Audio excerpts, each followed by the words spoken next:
হ্যাঁ, যে টপিকটা নিয়ে আলোচনা করতেছি বাংলাদেশে পাবলিক ইউনিভার্সিটির যে রিক্রুটমেন্ট পলিসি সেটা নিয়ে আহ, একটু ধরে ধরে আলোচনা করি। দেখেন, এই this is the list of public universities in Bangladesh based on the University Grants Commission. 57টা মেবি 57টা ইউনিভার্সিটি আছে, এবং আরেকটা মনে হয় প্রস্তাবিত 58টা। বাই দ্য ওয়ে, এগুলো সব ইউজিসির লিস্টেড। এখন আমরা জানি public university basically govern by the government, এবং সেইখানে বেশ কিছু স্বায়ত্তশাসিত বিষয় থাকে, এবং স্বায়ত্তশাসিত ছাড়া এগুলো আলোচনার বিষয় না। পাবলিক ইউনিভার্সিটি মানে যেখানে তারা নিজেরা তাদের নিজেদের কাজ কার্যক্রম করতে পারবে, এটা আমরা জানি বেসড অন দ্য 1973 অ্যাক্ট, এই অনুযায়ী। তো তাই বলে 1973 অ্যাক্ট বৈষম্য কতটুকু ছিল ওই সময়, এখন কতটুকু বৈষম্য নাই, সেগুলো একটু আলোচনার বিষয়। তো এই 58টা ইউনিভার্সিটি বা 57টা ইউনিভার্সিটি এগুলোকে দেখাশোনা করার জন্য একটা কর্তৃত্ব প্রতিষ্ঠান থাকে। যেমন আমাদের পরিবারে আমরা মেম্বার যারা থাকি তাদের একজন গার্ডিয়ান থাকে। আমাদের সব জায়গায় আমাদের লেখা লাগে, ব্যাংকেও নমিনি লেখা লাগে এরকম। তো এই প্রতিষ্ঠান, এই 57টা বিশ্ববিদ্যালয়ের guardian UGC, university Grants commission, যারা ইউনিভার্সিটি বাংলাদেশ বিশ্ববিদ্যালয় মঞ্জুরি কমিশন, সকল নীতিমালা প্রয়োগ করে। তো তারা একটা সুন্দর নীতিমালা দিচ্ছে পাবলিক ইউনিভার্সিটির শিক্ষক নিয়োগের ক্ষেত্রে। এবং সেই শিক্ষক নিয়োগের নীতিমালাটা লাস্ট যেটা, আমরা যদি একটু দেখি, এই যে পাবলিক বিশ্ববিদ্যালয় শিক্ষক নিয়োগ এবং পদোন্নয়নের যুগোপযোগী নীতিমালা প্রণয়নের ক্ষেত্রে ন্যূনতম যোগ্যতা নির্ধারণের নির্দেশিকা। এখানে ক্লিক করলে ডাউনলোড করা যাবে, এখন পড়া যাবে। এবং আসলে এটা তো অনেক লম্বা, 16 পেজের। 16 পেজ তো এখন পড়া সম্ভব না, তবে অল্প কয়েকটা বিষয় সচরাচর যে সার্কুলার গুলো আমরা ইতিহাস ঘেটে দেখে দেখতেছি, সেগুলোতে বেসিক্যালি লেকচারার মানে প্রভাষক, সহকারী অধ্যাপক, সহযোগী অধ্যাপক, অধ্যাপক, আবার অধ্যাপকের আবার গ্রেড আছে। তো এই লেকচারার এবং অ্যাসিস্ট্যান্ট প্রফেসর আসলে পোস্ট গুলা মানে বেশিরভাগ সার্কুলার গুলাতে আসে। তো সেইখানে দেখা যাচ্ছে যে আহ, এটা অনেক বড়, এটা আসলে পড়া লাগবে একটু কষ্ট করে। আপনারা যারা আছেন ইউনিভার্সিটি গ্র্যান্টস কমিশনের পেজে গেলেই এটা কয় নম্বরে দেখলাম একটু দেখে নেই। 13 নম্বরে, 13 নম্বর নীতিমালাতে আপনার পেয়ে যাবেন নীতিমালা অপশনটাতে, যে এটার মধ্যে সব নীতিমালা, সব পোস্টের জন্য কি ধরনের নীতিমালা নতুন যদি নেয় তাহলে করা লাগবে, আর যদি এক্সিস্টিং অর্থাৎ রানিং ফ্যাকাল্টি মেম্বার থেকে যদি নেয় প্রমোশনের ক্ষেত্রে তাহলে কি করা লাগবে লেখা আছে। তো এখানে আজকে আলোচনার বিষয় হচ্ছে প্রভাষক এবং অ্যাসিস্ট্যান্ট প্রফেসরের যে নীতিমালাগুলো ইউনিভার্সিটি গ্র্যান্টস কমিশন সেক্ষেত্রে যা লিখে দিছে, একেবারে ডিরেক্ট এখানে দেখা যাচ্ছে সংশ্লিষ্ট বিষয়ে 4 বছরের আহ, স্নাতকোত্তর ডিগ্রি থাকতে হবে বিজ্ঞান সংশ্লিষ্ট অনুষদভুক্ত প্রার্থীদেরকে। মূল কথা হচ্ছে যে এসএসসি এবং ইন্টার এখানে কোনো জায়গায় নাই, এটা বিজ্ঞান। একটু যদি মনোযোগ দিয়ে আমরা খেয়াল করে দেখি, সাথে কোনো জটিলতা নাই, কিন্তু কোনো জটিলতা নাই। That means all will get equal chance to become faculty member যদি তাদের রেজাল্ট 3.5 এর মধ্যে থাকে। আর এসএসসি ইন্টারের রেজাল্ট আসলে বিশ্ববিদ্যালয় শিক্ষকতা একবার অযৌক্তিক বিষয়। হ্যাঁ, এটা দিয়ে তো ভর্তি হয়েছে, যদি থাকে তার উল্টা আরো মানিজ্যতের বিষয়। এখন এর বাইরে কোনো কিছু নেই, কিন্তু বিভিন্ন বিশ্ববিদ্যালয়ে যখন সার্কুলার গুলো আমরা দেখতেছি, সেই সার্কুলার গুলা এখানে আমরা যা দেখতেছি সেই সার্কুলার গুলাতে অনেক প্রবলেম হতেছে। যেমন প্রথম যে সার্কুলারটা সেটা খুলনা বিশ্ববিদ্যালয়। খুলনা বিশ্ববিদ্যালয়ের এই যে ক্যারিয়ার পেজের যে শিক্ষক এবং নিয়োগ নীতিমালা যদি আমরা একটু খেয়াল করি, এখানে অনেকগুলো পোস্টের অধ্যাপক মানে সহকারী অধ্যাপক না এখানে।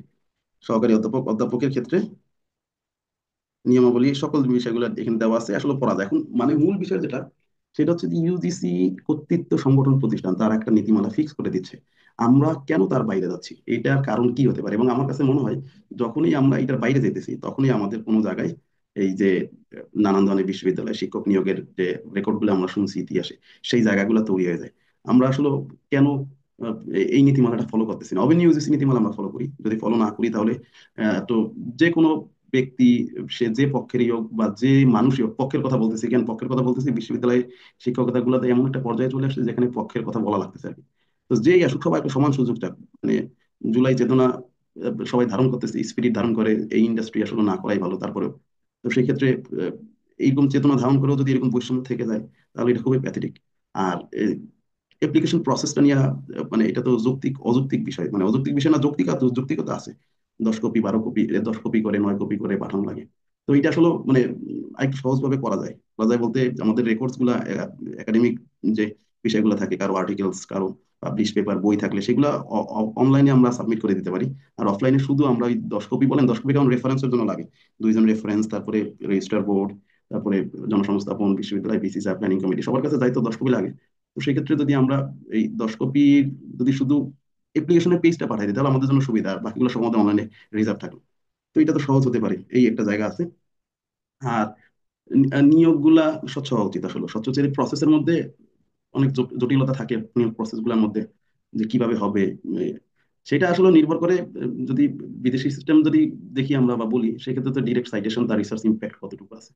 হ্যাঁ, বাংলাদেশে শুধু ভালো কিছু ইউনিভার্সিটিতে তাদের রিসার্চের কন্ট্রিবিউশন ইউনিভার্সিটিতে কতটুকু করবে তার উপরেই আসলে ইন্টারভিউ বা ভাইবা যেটাই বলি আমরা সেটা হয়, যে আপনি কিভাবে আসলে কন্ট্রিবিউশন করবেন। আমরা তো সেগুলো ফলো করতেছি না, সেক্ষেত্রে ইন্টারভিউ প্রসেসটা মানে একটু রিগোরাস হলেই ভালো। আই মিন প্রথমত নীতিমালা সে ক্রস করে আসবে, তারপরে দরকার যে রিটেন পরীক্ষা হোক, তারপরে ভাইবা পরীক্ষা হোক, তারপরে ডেমো ক্লাস নেওয়া হোক, তারপরে তার ইভেন এই ক্ষেত্রে পুলিশ ভেরিফিকেশন পর্যন্ত আমি প্রেফার করি, কারণ সর্বোচ্চ জায়গার পোস্ট।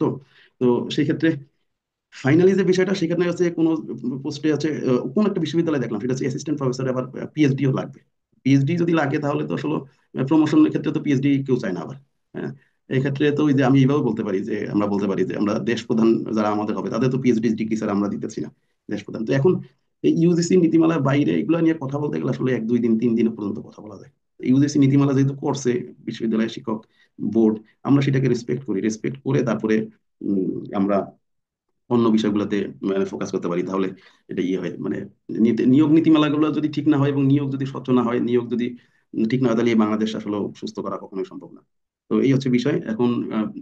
এরপরেও যদি কোনো ইস্যু থেকে থাকে, আসলে ইস্যু থাকার কথা না, ইউজিসি নীতিমালার বাইরে আবার ইস্যু কি, তাহলে ইউজিসির সাথে কথা বলতে হবে এবং এটার লাইবিলিটি ইউজিসি নিতে হবে, এবং ইউজিসির এই নিয়মও করা উচিত যে তার নীতিমালার বাইরে যদি কোনো বিশ্ববিদ্যালয় এই সে নীতিমালা বা এই নিয়োগ সংক্রান্ত বিষয়ে যদি সিদ্ধান্ত নেয়, তার কাছ থেকে আগে অনুমতি নেওয়া উচিত।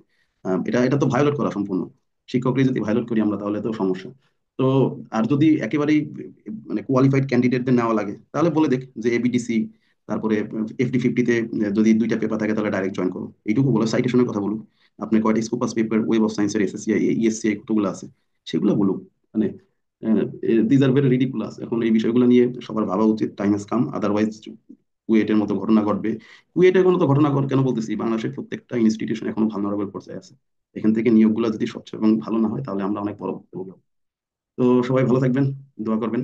আর বাংলাদেশ যেন সুষ্ঠু হয়, সুস্থ হয়, এবং সুষ্ঠু নিয়োগ নীতিমালাগুলো যেন পায় বাংলাদেশ।